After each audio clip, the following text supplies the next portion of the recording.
May kilala ka bang taong napakagaling mangako? Pero kapag oras na para tuparin, biglang nawawala.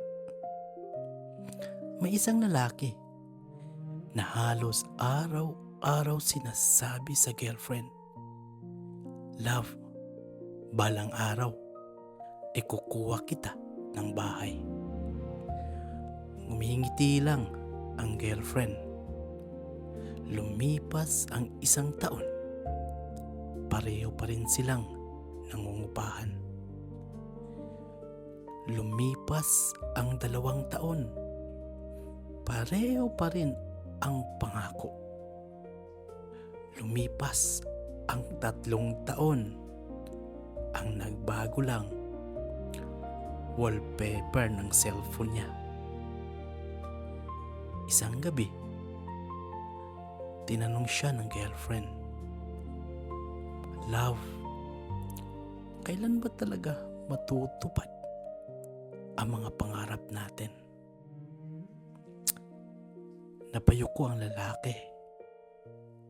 Doon niya na-realize, madaling magsabi ng balang araw,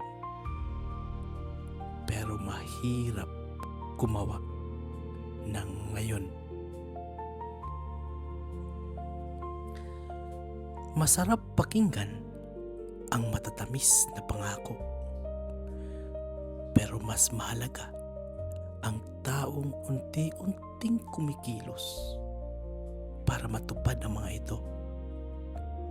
Dahil ang tunay na pagmamahal hindi sinusukat sa ganda ng mga salitang binibitawan. Sinusukat ito sa mga kilos na paulit-ulit na pinapakita. Tandaan, mas mabagal man ang pag-abot ng pangarap basta magkasama kayong lumalakad. Mas mahalaga yun kaysa sa pangakong hanggang salita lang. Katang-isip ang kwento, pero baka totoo ang aral para sa'yo. Hanggang sa muli.